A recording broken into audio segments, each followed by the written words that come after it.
Hello students, welcome to Srenigotha. আজি আমি তোমালোকক ক্লাস 7 অসমীয়াৰ চেপ্টাৰ নম্বৰ 5 বিজ্ঞান আৰু আমাৰ মানসিকতাৰ অনুশীলনী প্ৰশ্নোত্তৰবোৰ ডিসকাস কৰিম। আজি আমাৰ প্ৰথম প্ৰশ্নটো হৈছে যে উত্তৰ দিয়া ক চিতা সম্পৰ্কে প্ৰচাৰ হোৱা উৰা বাতৰিটো কি মাধ্যমৰ যোগেদি প্ৰচাৰ হৈছিল।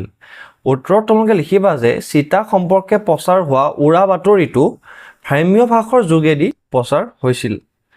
তাৰ পিছৰ প্ৰশ্নটো হৈছে খ বুধবাৰে ছাত্ৰ-ছাত্ৰীসকলে কিয় বিদ্যালয়লৈ অহা নাছিল। উত্তৰ বুধবাৰে ছাত্ৰ-ছাত্ৰীসকলে চিতা লোৱাৰ ভয়ত বিদ্যালয়লৈ অহা নাছিল।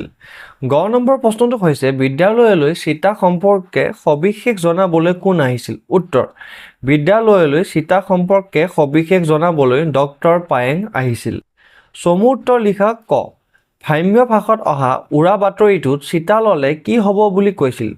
উত্তৰত তোমালোকে লিখিবা যে ভ্ৰাম্য ভাষাত অহা উৰা বাতৰিটোত চিতা ল'লে শিশুসকলৰ ভীষণ অপকাৰ হ'ব বুলি কৈছিল। খ নম্বৰ প্ৰশ্নটো হৈছে জংকীয়ে বুধবাৰৰ দিনা বিদ্যালয়লৈ পৰিৱেশ আন দিনাতকৈ কি বেলেগ দেখিছিল। উত্তৰ জংকীয়ে বুধবাৰৰ দিনা ৰাস্তাত তাইৰ বন্ধু কমল আৰু জেনিথক লগ পোৱা নাছিল আৰু বিদ্যালয়ত তাইৰ লগৰীয়া আৰু আন ছাত্ৰ-ছাত্ৰী সকলোকো দেখা নাছিল।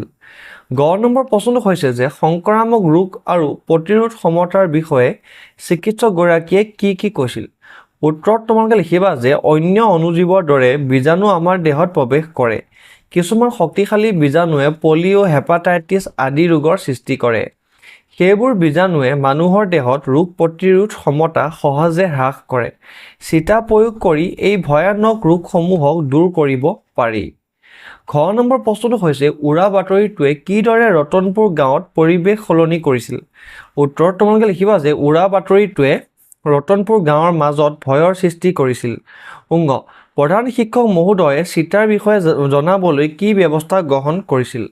উত্তৰত তোমালোকে লিখিবা যে এখন জৰুৰী সভা আয়োজন কৰিছিলে আৰু তালৈ অভিভাৱক ছাত্ৰ-ছাত্ৰী আৰু ডাক্তৰ পায়েঙক মাতিছিল আৰু তেওঁ চিতাৰ বিষয়ে বুজাই দিছিল। 4 নম্বৰ প্ৰশ্নটো হৈছে যে উদাহৰণ দেখুওৱাৰ দৰে শব্দৰ লগত অৰ্থ মিলোৱা। এতিয়া আমি কি কৰিব লাগিব শব্দৰ লগত অৰ্থ মিলাব লাগিব। হাতৰ অৰ্থ হৈছে নিৰ্দিষ্ট দিনত বহুত মানুহ গোট খাই কিনা বেচা কৰা ঠাই। প্ৰাংগণ মানে হৈছে চোতাল। বীজাণু মানে হৈছে ৰোগ সৃষ্টিকাৰী ক্ষুদ্ৰ জীৱাণু। সংক্ৰামক মানে হৈছে এজনৰ গাৰ পৰা আন এজনলৈ যোৱা খুচৰা।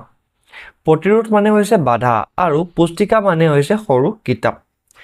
5 নম্বৰ প্ৰশ্নটো হৈছে শংকৰ তুমি এতিয়াও বিদ্যালয়লৈ যাবলৈ সাজু হোৱা নাই কিয়। কথাষাৰ কোনে কাক আৰু কিয় কৈছিল।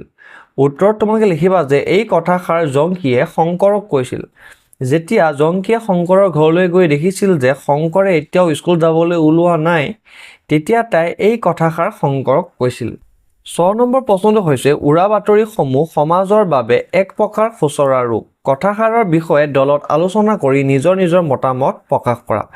উত্তৰ উৰা বাতৰিসমূহ সমাজৰ বাবে এক প্ৰকাৰৰ খুচৰা ৰোগ। এই কথাষাৰৰ মূল ভাৱ হৈছে খুচৰা ৰোগসমূহৰ এজনৰ শৰীৰৰ পৰা অন্য এজনৰ শৰীৰলৈ বিয়পি পৰে। ঠিক তেনেদৰে উৰা বাতৰিবোৰো এজন লোকৰ কাণৰ পৰা আন হাজাৰজন লোকৰ কাণলৈ বিয়পি পৰে। খুচৰা ৰোগসমূহে যেনেধৰণৰ প্ৰতিক্ৰিয়া সৃষ্টি কৰে ঠিক তেনেদৰে উৰা বাতৰিসমূহেও মানুহৰ ভীষণ অপকাৰ কৰে আৰু কেতিয়াবা এই উৰা বাতৰিসমূহৰ ফলতেই মানুহৰ মৃত্যুৰ মুখত পৰিবলগীয়া হয়। 7 নম্বৰ প্ৰশ্নটো হৈছে তলৰ বাকচত দিয়া শব্দকেইটাৰ বাক্য ৰচনা কৰা। দলং দলংখনত ল'ৰাবোৰে খেলি আহিছে। কলং কলং এখন নদীৰ নাম। শিং নথকা গৰুক লাওমোৱা বোলে। ৰং ল'ৰা-ছোৱালী পথাৰত ৰং মনে খেলি আছে। 8 নম্বৰ প্ৰশ্নটো হৈছে যে এটা শব্দত প্ৰকাশ কৰা। যি একেলগে পঢ়ে সহপাঠী কয়। যি জানিবলৈ ইচ্ছা কৰে আগ্ৰহী। গাঁৱৰ মুখিয়াল গাঁও বুঢ়া। কাৰো পক্ষ নোলোৱা নিৰপেক্ষ। এজনৰ দেহৰ পৰা আন এজনৰ দেহলৈ যোৱা বেমাৰ সংক্ৰামক। তাৰ পিছৰ প্ৰশ্নটো হৈছে যে বিপৰীত শব্দ বুজোৱা। এতিয়া আৰম্ভৰ বিপৰীত কি হ'ব শেষ। উপস্থিত অনুপস্থিত। অপকাৰ উপকাৰ। বাধ অবাধ বা ধৰা। দিন ৰাতি মান্তি অমান্তি। এতিয়া আমি চমু টোকা 2 এটা পঢ়িম। উৰা বাতৰি বিভিন্ন মাধ্যমৰ মাজেৰে প্ৰচাৰিত হোৱা অপ্ৰামাণিক উৎসৰ পৰা ওলোৱা আৰু সত্যাসত্য নিৰূপণ নোহোৱা তথ্য বা খবৰক উৰা বাতৰি বোলে। উৰা বাতৰি মৌখিক বা লিখিত দুয়ো ধৰণৰ হ'ব পাৰে।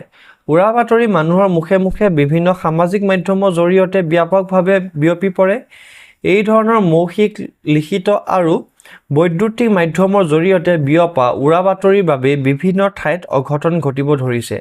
সেইবাবে এনেধৰণৰ মুখে মুখে বাগৰি অহা উৰা বাতৰিবোৰৰ পৰা আমি সাৱধান হোৱা উচিত। সামাজিক মাধ্যম, যি মাধ্যমৰ জৰিয়তে ৰাইজক জড়িত কৰিব পাৰি তাকে সামাজিক মাধ্যম বোলা হয়। ইয়াৰ জৰিয়তে চৌপাশে ঘটি থকা ঘটনাৰ পৰ্যবেক্ষণ কৰা হয়। সামাজিক মাধ্যম বুলিলে আমি বাতৰি কাকত, অনাতাঁৰ, ৰেডিঅ', দূৰদৰ্শন, ভাম্যভাস মোবাইল, কম্পিউটাৰ, ইণ্টাৰনেট, কথাছবি বা চিনেমা, ফেক্স, ইমেইল ইত্যাদিকে বুজাওঁ। বেছিভাগ সামাজিক মাধ্যমৰ ইতিবাচক ভূমিকা অনস্বীকাৰ্য, কিন্তু কেতিয়াবা সামাজিক মাধ্যমে নেতিবাচক ভূমিকা লোৱাও দেখা যায়। সেইবাবে সামাজিক মাধ্যমৰ ব্যৱহাৰৰ ক্ষেত্ৰত শিক্ষক, অভিভাৱক আৰু পিতৃ-মাতৃ সকলোৱে সচেতন হোৱা উচিত। তো ষ্টুডেণ্টছ, আজিলৈ ইমানেই। আমি নেক্সট ক্লাছত ইয়াৰ পিছৰ পাৰ্টটো ডিছকাছ কৰিম। Thank U.